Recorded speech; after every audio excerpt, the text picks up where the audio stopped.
आज हम जब पत्र पढ़ रहे थे तो एक पत्र मिला हमें, कोई शिव कुमार जी हैं। ये शिव कुमार जी पटना में रहते हैं, बिहार में। इन्होंने लिखा, गुरुजी दुख क्या है इसके बारे में बताएं। आपकी कथाओं को हम बहुत सुनते हैं, आपकी बातों को बहुत सुनते हैं, और बहुत सी बातों को जीवन में हमने उतारा है। जब से कथाओं को सुनना शुरू किया है, हमारी जिंदगी थोड़ी हल्की लगने लगी, पर दुख के बारे में आज तक समझ में नहीं आया।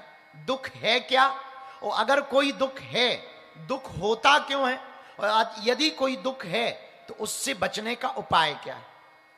बेटा शिव कुमार, 3 कारण हैं दुख के। वैसे तो अनेक हैं, पर मुख्य 3 हैं। कितने हैं? जोर से बोलो, कौन कौन बताओ बताओ। लो तुमने 32 दिखा ली है। चलो सुनो, दुख का पहला कारण है आशा, अपेक्षा, जिसे कहते हैं कल्पना।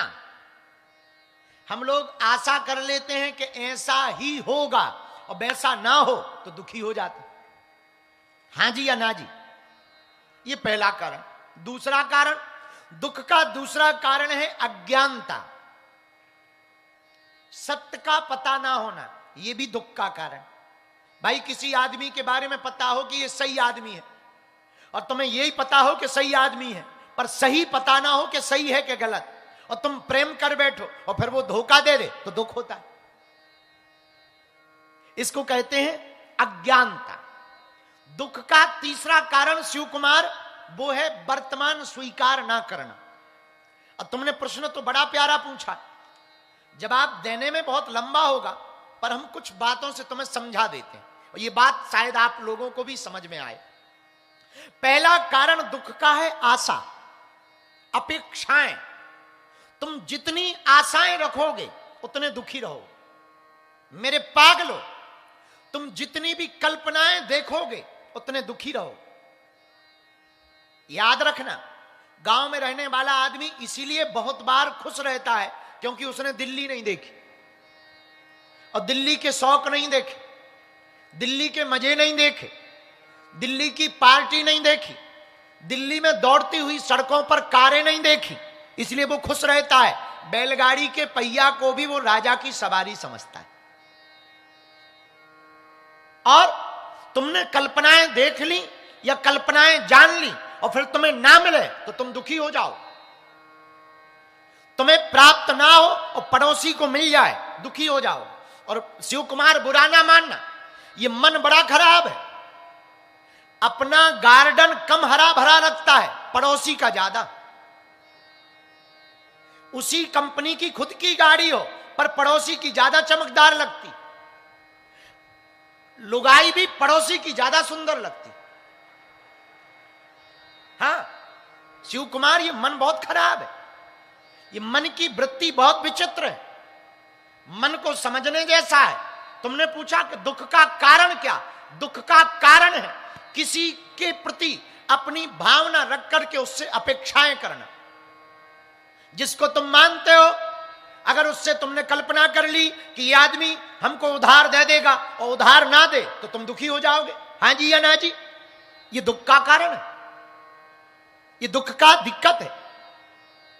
दुख की दिक्कत बहुत छोटी सी है। किसी गांव में बारात जा रही थी, बारात में बैंड बाजा बजाने वाले जा रहे थे, तो 2 बैंड बाजा बजाने वाले गए। एक खुश था और इंतजार कर रहा था कि आज बारात में फिर से नागिन डांस करवाने का मौका मिलेगा।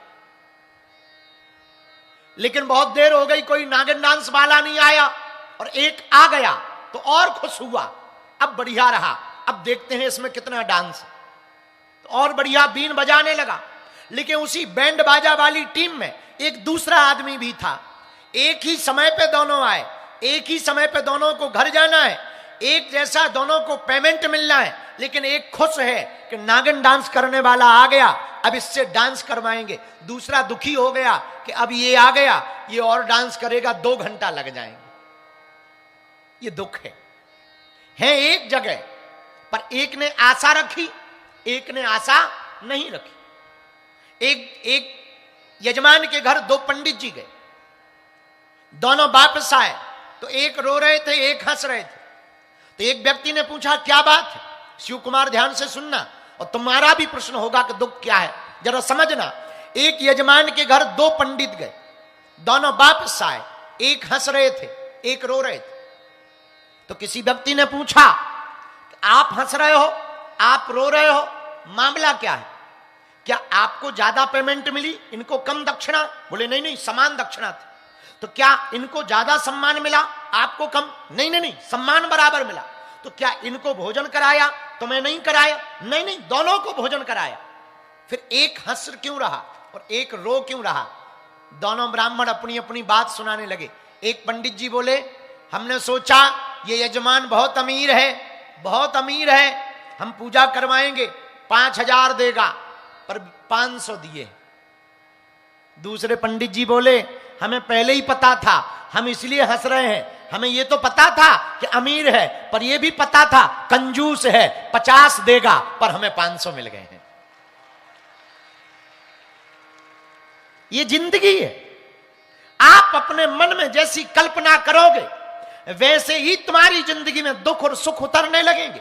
पूरा खेल तो मन का है। तुम एक्सेप्ट करो तो दुख, तुम अनएक्सेप्ट करो तो सुख। तुम अगर कल्पना करोगे कि हमें ऐसा होगा और नहीं हुआ तो दुखी हो जाओगे। और तुम ये आशा ही मत करो। तुमने उपाय पूछा कि दुख से बचने का उपाय क्या? एक सूत्र है, इस दुनिया पे तुम भरोसा ही मत करो। शिव कुमार, अगर तुम्हें जिंदगी में सुख चाहिए और मजे लेना है तो हमारे एक सूत्र को नोट कर लो। तुम दुनिया से अपेक्षा करना बंद कर दो, परमात्मा से अपेक्षा रखना प्रारंभ कर दो।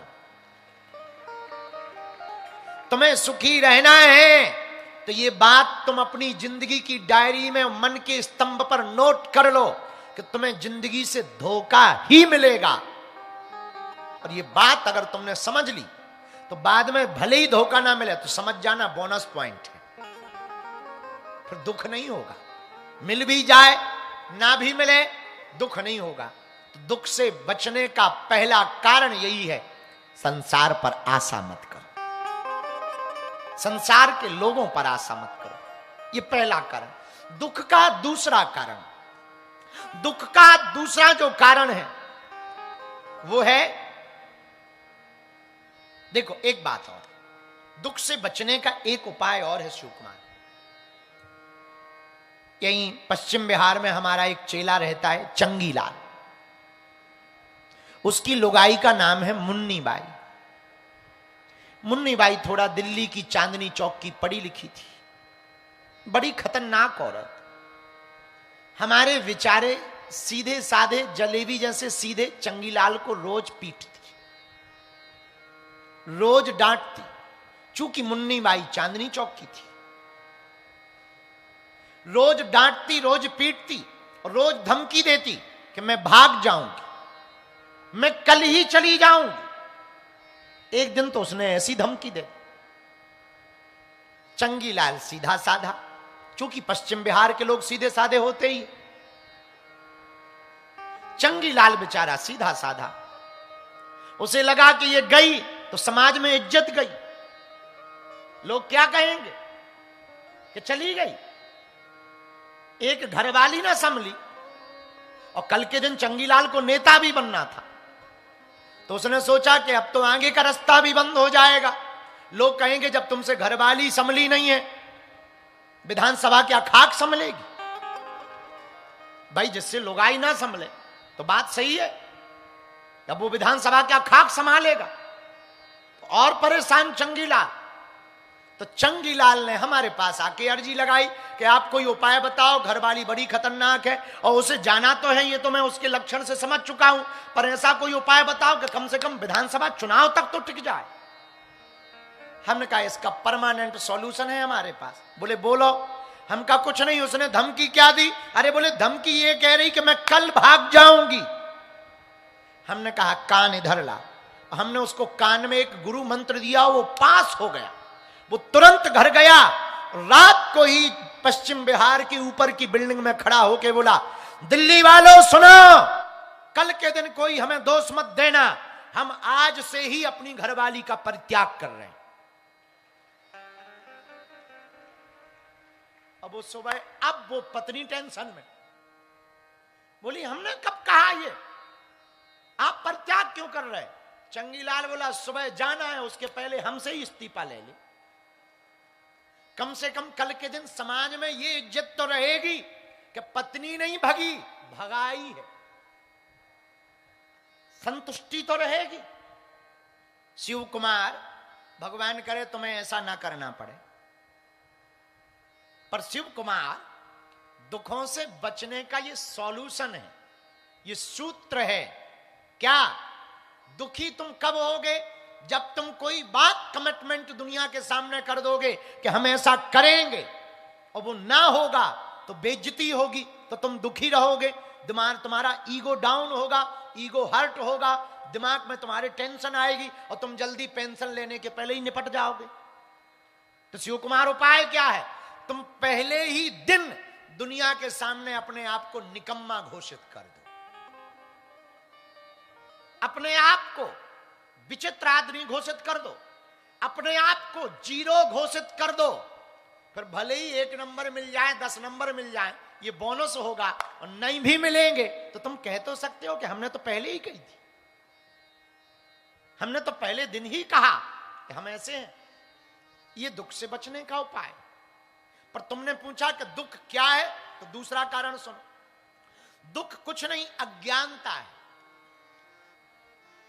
तुम्हारे बगल में प्रधानमंत्री बैठा हो, तुम्हें पता ना हो, तो तुम क्या करोगे? खिसको, ऊपर पैर मत रखो, चलो चलो।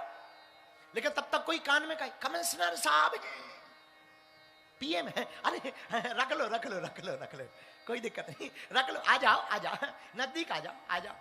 बताइए, ये तुम अभी अभी कुछ देर पहले क्या कर रहे थे? अज्ञानता, पता नहीं था इसलिए ऐसी हरकत कर रहे थे। अब पता चल गया तो खुद की सीट छोड़ने को तैयार।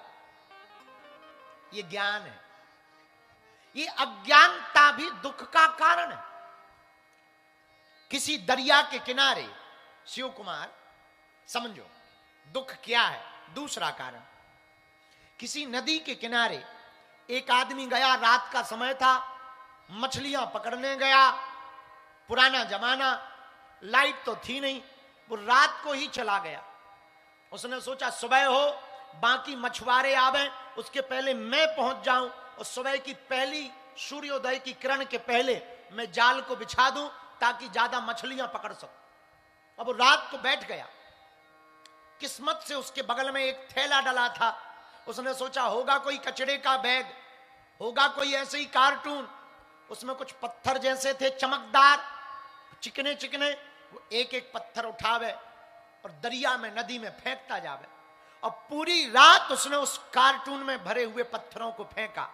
लेकिन जब सुबह हुई, सूर्योदय हुआ, थोड़ी रोशनी आई, उजाला छाया, पक्षी चहचहाने लगे, तब उसे होश आया कि अब तो सुबह हो गई है, चलो जाल उठाओ, मछलियां पकड़नी है। लेकिन जैसे ही कार्टून जिस थैले में रात भर पत्थर समझ करके वो पानी में फेंकता रहा, हाथ में बचा हुआ एक पत्थर उसने गौर से देखा तो वो कोई पत्थर नहीं था, हीरों का थैला था, डायमंड का थैला था।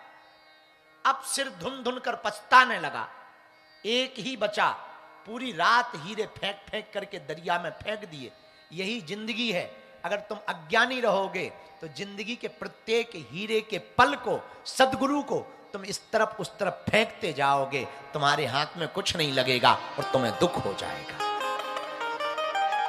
ये अज्ञानता दूसरा कारण है दुख का। अब तुमने पूछा है कि इसका उपाय क्या है? इसका उपाय भी है इस दुख से बचने का। जो ज्ञानी है उसकी शरण पकड़ो। वो ज्ञानी कौन है? जय हनुमान ज्ञान गुण सागर, जय कपीस तिहु लोक उजागर। आपने पूछा कि इस अज्ञानता समस्या से, दुख से बचने का उपाय क्या? ज्ञानी की शरण पकड़ो। और याद रखना, ज्ञानी वो नहीं है जो बड़ी बड़ी बड़ी बड़ी बातें बोल रहा है। अंग्रेजी बोले, उर्दू भी बोले, पारसी भी बोले, तमिल भी बोले, मलयालम भी बोले, गुजराती भी बोले, और जर्मनी भी बोले, फ्रेंच भी बोले, वो ज्ञानी नहीं है। ज्ञानी कौन? जो अपने एक अक्षर से तुम्हारे हृदय को झंझोर देवे, बंद दरवाजे को खोल दे, वो ज्ञानी। तीसरा कारण, शिव कुमार तुमने पूछा दुख क्या है, तो जल्दी जल्दी में तुम तीसरा भी समझ लो। तीसरा कारण है वर्तमान को स्वीकार ना करना। 3 कारणों में तीसरा कारण, तुम अभी जहां हो उसे तुम स्वीकार नहीं कर रहे। आदमी, पूरी दुनिया का आदमी, जो मनोवैज्ञानिकों ने रिसर्च किया है, वो ये रिसर्च किया है, पूरी दुनिया का ज्यादातर आदमी या तो भूतकाल में जीता है या भविष्य में जीता है। जो भूतकाल में जीता है वो चिंता में रहता, जो भविष्य में जीता है वो थोड़ा सा परेशान रहता, बेचैन रहता, अब कल क्या होगा, परसों क्या होगा। जिसका जीवन भूतकाल में जी रहा वो टेंशन में जी रहा कि हमसे ऐसा क्यों हो गया। और मेरे पागलों, इस दुख से बचने का भी उपाय है। पूछो क्या? शिव कुमार, इस दुख से बचने का उपाय सीधा साधा सा है। न तुम भूत में जियो, न तुम भविष्य में जियो। जीने का मजा लेना है तो तुम वर्तमान में जियो। अभी जहां हो वहीं मस्त रहो। अगर तुम कथा में बैठे हो तो सिर्फ कथा में बैठो। तुम ये मत देखो कि पड़ोसी आया कि नहीं आया, तुम्हारी फोटो बढ़िया आ रही कि नहीं। हमने कई जजमान ऐसे देखे कि फोटो बढ़िया आ जाए तो संभल के बैठ जाते। कैमरा कर दो, अभी जरा जरा कैमरा करो पब्लिक पे, तुरंत हाथ हिलाएंगे।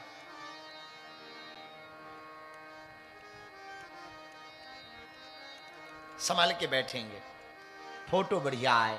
मेरे पागलो, जब तुम दुनिया को रिझाने के लिए चित्र ठीक कर सकते हो तो परमात्मा को रिझाने के लिए चरित्र को भी ठीक कर लेना चाहिए। अगर हम चरित्र को ठीक कर लेंगे, वर्तमान को स्वीकार कर लेंगे, दुख नहीं रहेगा। और अगर फिर भी दुख आवे ना, एक उपाय है। पूछो क्या? पूछो, अरे जोर से तो पूछो। सब सुख लाए हैं तुम्हारी शरणा, सब सुख लाए तुम्हारी शरणा, तुम्हें रक्षक आहो को करना। गाइए, रक्षक आहो को करना। श्री राम जय राम, श्री राम जय राम, जय राम, श्री राम जय राम, जय राम, श्री राम जय राम।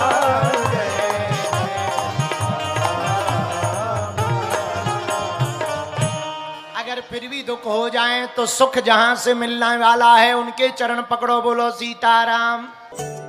बालाजी महाराज के कृपा पात्र बागेश्वर धाम पीठाधीश्वर परम पूज्य धीरेन्द्र कृष्ण शास्त्री जी महाराज का पावन संकल्प, मध्य प्रदेश में छतरपुर के ग्राम गढ़ा में बनेगा विश्व स्तरीय कैंसर अस्पताल एवं रिसर्च सेंटर, जिसकी आधारशिला देश के यशस्वी प्रधानमंत्री नरेंद्र मोदी जी के कर कमलों से रखी जा चुकी है। 200 करोड़ रुपए की लागत वाले 100 बेड के इस अस्पताल में गरीबों का होगा मुफ्त इलाज। ये बहुत बड़ा अवसर है, बहुत बड़ा काम है। संकल्प बड़ा हो, संतों के आशीर्वाद हो, प्रभु की कृपा हो तो समय सीमा में सब पूर्ण होता है। हमारे प्रियजनों, बागेश्वर धाम पूरे भारत के लोगों, अभी तक अस्पतालों में मंदिर थे, अब मंदिर में अस्पताल होगा। कैंसर हॉस्पिटल निर्माण हेतु सहयोग देकर पुण्य के भागी बने। अकाउंट नेम श्री बागेश्वर जन सेवा समिति, bank name HDFC bank, account number 99108108108108, IFSC code HDFC 0000088।